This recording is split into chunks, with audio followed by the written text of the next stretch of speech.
Hey everyone, it's Christina here. I hope you are having the most amazing day ever. Today I'm going to be talking about Christmas, carnivore, keto. What are you going to do? How's it going to be? What are you thinking it's going to look like? So, if you are new to my space, my name is Christina. I'm a naturopath, herbalist, life coach, as well as carnivore myself.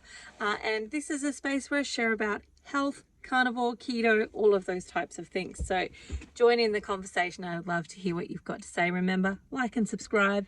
I look forward to seeing you around here. Okay, so one of the conversations that I generally have with my clients probably every year is around Christmas.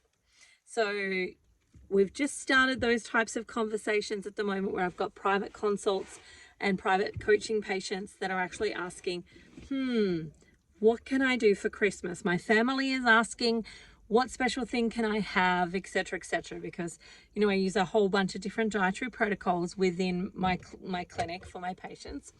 And for some of them, they can feel like they're getting left out at Christmas while they're trying to heal their bodies. And so this is that time of year where we start this conversation. And this conversation is, what do you want to do? Like, for me, when it comes to carnivore, I'm thinking about being carnivore for a long time. I'm not thinking about giving up at the end of January and that being the end of it. I'm not thinking about, I'm going to get to this goal weight and then that's going to be the end of it, or I'm going to get to this sort of other goal that I'm working towards and that's the end of it.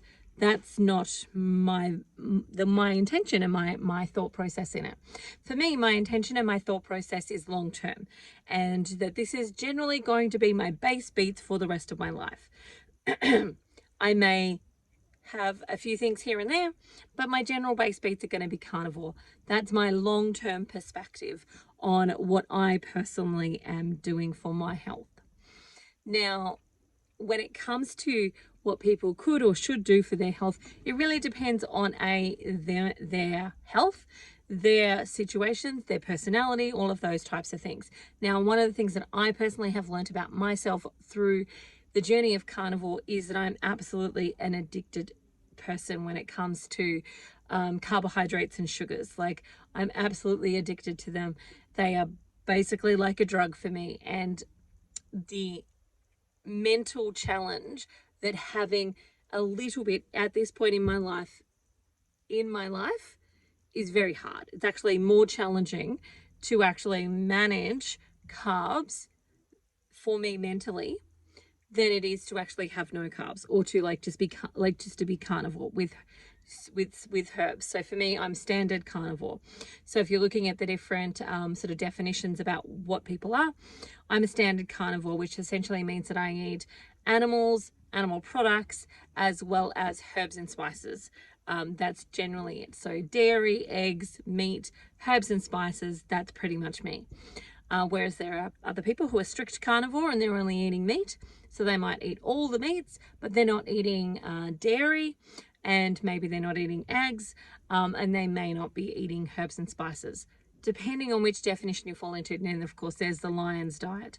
And, there's all sorts of other variations. So one of the things that I use a lot with people with MTHFR, which is a gene mutation, for example, is hypercarnivore, where we're using around about 80% of their diet is made up of animals and animal products, but then there's a little bit of 20% sort of wiggle room on, some vegetables and some fruits. That's generally what we're going to fall into, that 20%. Now, for some people, they need to be in ketosis to get some of the benefits that they need for their health, and then they're going to be ketovore, where they're actually utilizing under that 20 grams of carbohydrates and, getting into ketosis, etc. It's actual thing that they're working towards, whereas the hypercarnivores don't necessarily need to worry about the ketosis element so much, and maybe can tolerate a little bit of higher carbohydrates, so pumpkin, for example, as well as some different fruits. So we all fall into different categories, and that's okay, because it's about matching the category and the differences within those categories to the individual, their life, what they want to choose to do with their health and how they want it to look long term, managing things like their addictions. So for me, it's much easier to just stay carnivore than it is to try and dance with a little bit of carbohydrates here and there. However, Christmas and maybe birthdays or some other special event might be a little bit different for you. And I say this with the prefaces of for me, this is a lifelong, long-term solution versus I'm just doing it until ...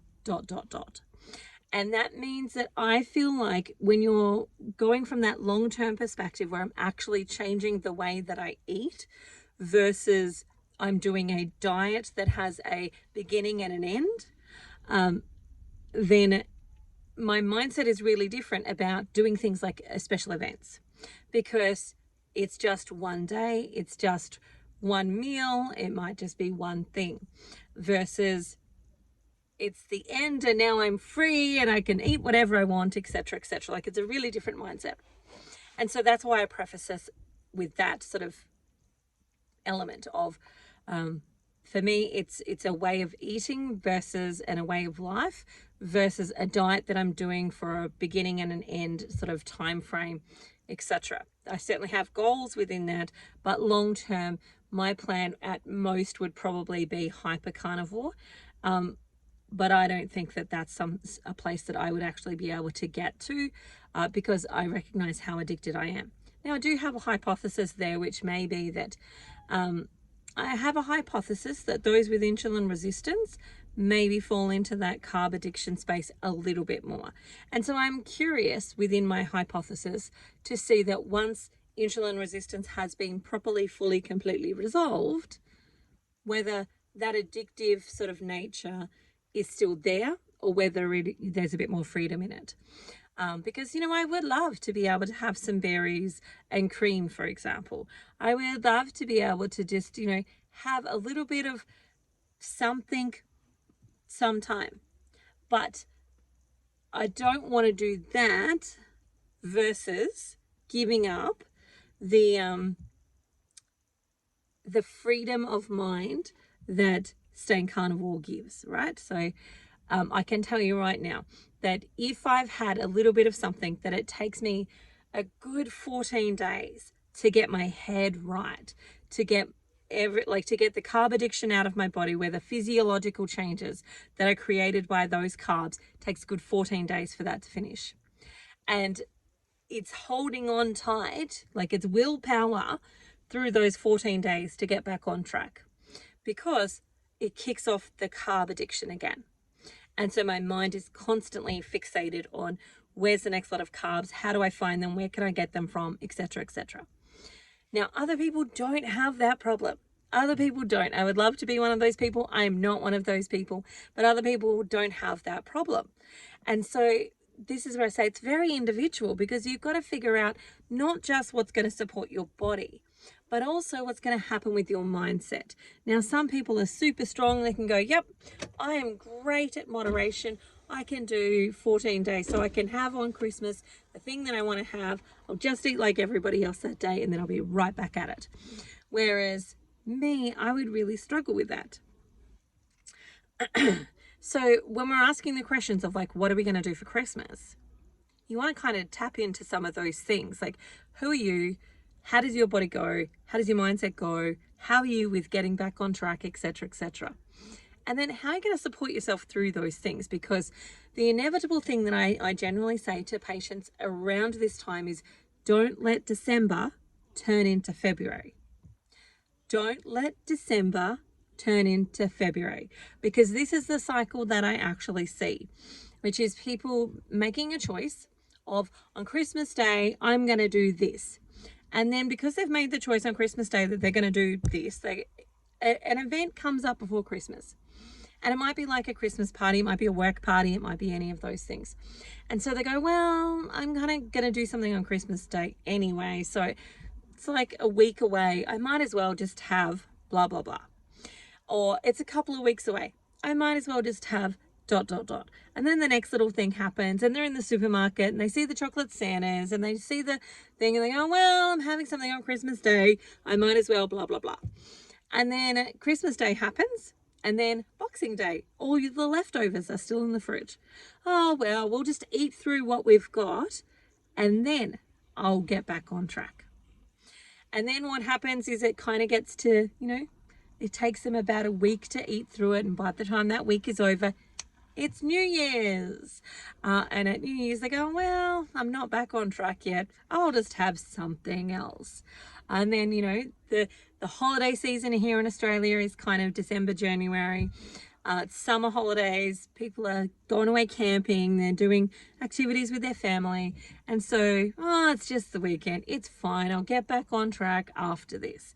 And then inevitably, it's not until school goes back and then about a week or two after that, that people eventually kind of get back on track.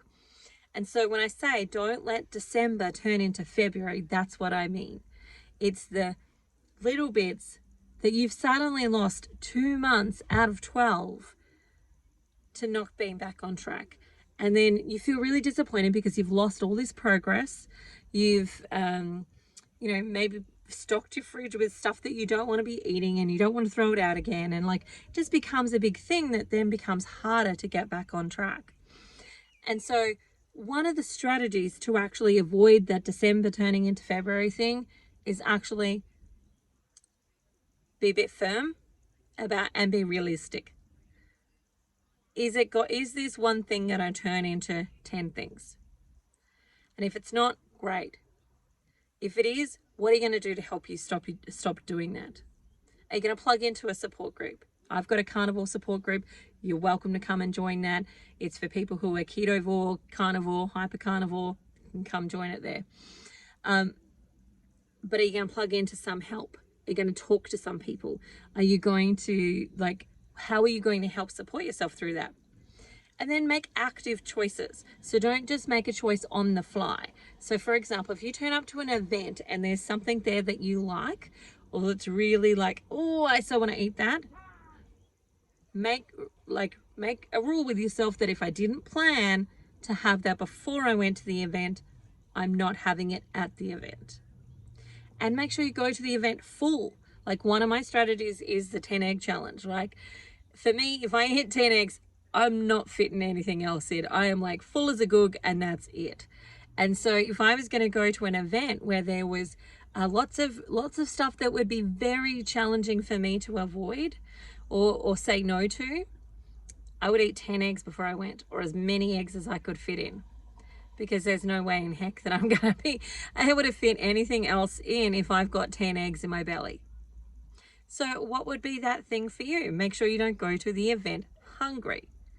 Avoid that situation.